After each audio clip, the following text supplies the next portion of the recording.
Hello students, welcome to my YouTube channel. तो इस video में हम पढ़ने वाले हैं डिफरेंशिएशन के बारे में, जो कि मोस्ट इम्पोर्टेंट टॉपिक है कैलकुलस का। तो क्या आपने कभी सोचा है कि रोड पर चलती हुई कार अपनी पोजीशन टाइम के रिस्पेक्ट में किस तरह चेंज करती है? या अगर एक कप है कॉफ़ी से भरा हुआ या टी से भरा हुआ, उसको जब हम रखते हैं इन्वायरमेंट में तो वो आहिस्ता आहिस्ता क्या होता है, ठंडा होता चला जाता है। तो वो जो प्रोसेस है कूलिंग डाउन का, वो टाइम के रिस्पेक्ट में किस तरह होता है, या उस कप की स्टेट किस तरह चेंज हो रही है। तो इन सारे क्वेश्चंस के आंसर जानने के लिए हमें क्या पढ़ना पड़ेगा? डिफरेंशिएशन। तो डिफरेंशिएशन हमें ये बताता है कि कोई भी फंक्शन किसी भी वेरिएबल के रिस्पेक्ट में किस तरह चेंज हो रहा है, या टाइम के रिस्पेक्ट में किस तरह चेंज हो रहा है। तो चलिए पढ़ते हैं। तो हमारे पास डिफरेंशिएशन में फर्स्ट ऑफ ऑल देखते हैं डेफिनेशन ऑफ डेरिवेटिव, क्योंकि डिफरेंशिएशन से ही लिंक्ड एक टॉपिक है जिसका नाम है डेरिवेटिव।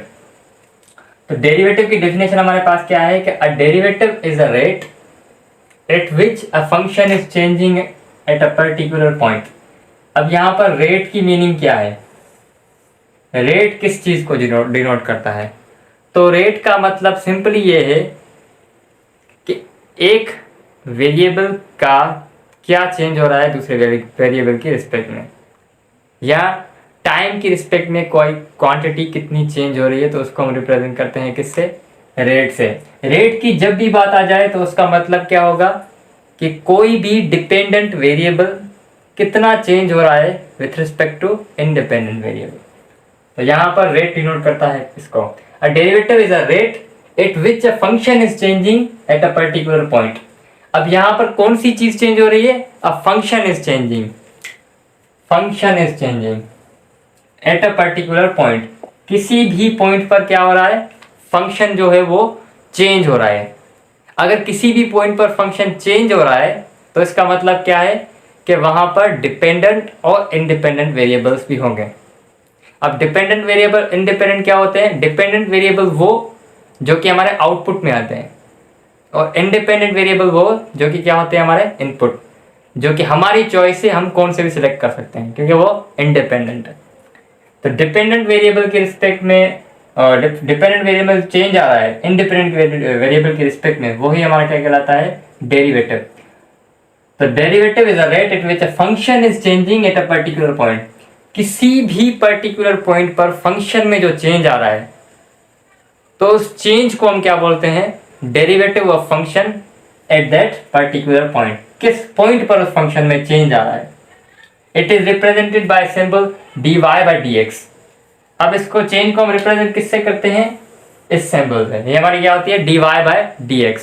दूसरी भी नोटेशंस होती हैं, जैसे हमारे पास नोटेशन ये होती है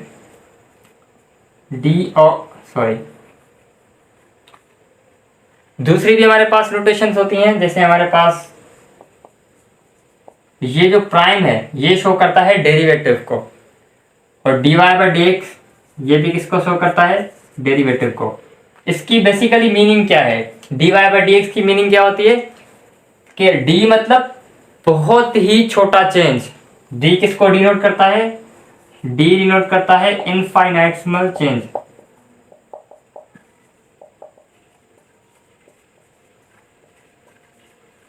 यानी बहुत ही छोटे चेंज को क्या डिनोट करता है? d।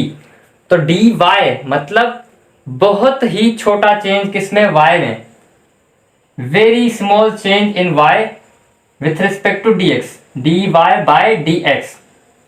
तो y में कितना चेंज आ रहा है x की रिस्पेक्ट में, यही इसकी क्या होती है? मीनिंग।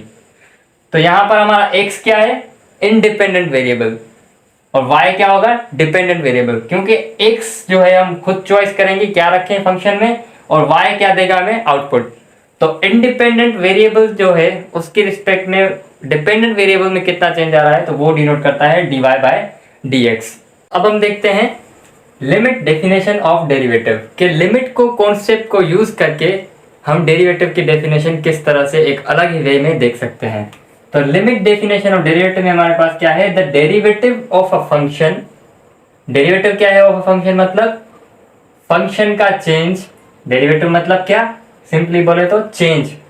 तो derivative of a function means differential coefficient of a function या change of a function at a point x equals to a। अब डेरिवेटिव जो हम फाइंड कर रहे हैं वो किसी ना किसी पॉइंट पर फाइंड कर रहे हैं कि फॉर एग्जांपल कोई भी एक पर्टिकुलर पॉइंट है किसी भी फंक्शन की, तो उस पॉइंट पर फंक्शन का जो चेंज हो रहा है, the derivative of function at a point x equal to a is defined as. अब डेरिवेटिव को मैथमेटिकली किस तरह हम डिफाइन करते हैं कि यहाँ पर ये क्या है, नोटेशन है। अब ये a किसको शो करता है, a उस पॉइंट को शो करता है जहां पर डेरिवेटिव फाइंड कर रहे हैं, और ये प्राइम किसको शो करता है, डेरिवेटिव को। सिंपली अगर ऐसा लिखा होता f ऑफ a तो ये क्या होता, फंक्शन की वैल्यू होती उस पॉइंट पर। लेकिन यहाँ पर क्या लिखा हुआ है, f prime of a। f prime का मतलब क्या है, जिसे हम f डैश भी बोलते हैं। तो f डैश का मतलब क्या कि ये लिखा हुआ है derivative of a function at a point a। अब फंक्शन यहाँ पर कोई भी हो सकता था, f ऑफ t भी हो सकता था, f ऑफ x भी हो सकता था, लेकिन उस पॉइंट पर डेरिवेटिव क्या है, derivative of function at a point a वो किसके इक्वल है, limit as x tends to a। मतलब जैसे x जैसे जैसे a को अप्रोच करेगा तो हमारा जो फंक्शन है f of x minus f of a, उसके बीच में जो डिफरेंस है, यहाँ पर क्या है, डिफरेंस, यानी फंक्शन की जो वैल्यू है और उस पॉइंट पर जो फंक्शन की वैल्यू है, उन दोनों के बीच में कितना डिफरेंस आ रहा है। बेसिकली यही बताती है ये नोटेशन। इसको हम और भी डिटेल में डिस्कस करेंगे, जो कि हम आगे डिस्कस करेंगे उसमें geometrical meaning of a derivative of a function, उसमें हम और डीपली इस चीज को डिस्कस करेंगे। अब यहाँ पर एक चीज कौन सी है, प्रोवाइडेड हमें ये है कि जब भी derivative of a function limit के कॉन्सेप्ट में यूज कर रहे हैं तो यहाँ पर हमारे पास क्या होगा, लिमिट एग्जिस्ट करेगी इस फंक्शन की एंड इज फाइनाइट, यानी लिमिट इस फंक्शन की एग्जिस्ट करेगी। कोई ऐसा फंक्शन नहीं होगा कि जिसकी लिमिट एग्जिस्ट ही ना करे, किसी भी पॉइंट पर लिमिट ही ना एग्जिस्ट करे, तो उसका डेरिवेटिव हम नहीं फाइंड कर सकते। और फाइनाइट होगी, यानी इसका आंसर क्या होगा, इन्फिनिटी नहीं आएगा। अगर देखें यहाँ पर x जो है a को बिल्कुल अप्रोच कर लेगा तो a माइनस ए क्या हो जाएगा, 0। तो 1/0 क्या हो जाएगा, इन्फिनिटी आ जाएगा हमारे पास। तो ये नहीं होना चाहिए। एक तो लिमिट एग्जिस्ट करनी चाहिए और वो क्या होनी चाहिए, फाइनाइट, यानी कोई भी रियल नंबर। बेसिकली इसका लिमिट अगर हम निकालें तो कोई भी रियल नंबर आंसर आना चाहिए, तो तब जाके हम डेरिवेटिव फाइंड भी कर सकते हैं।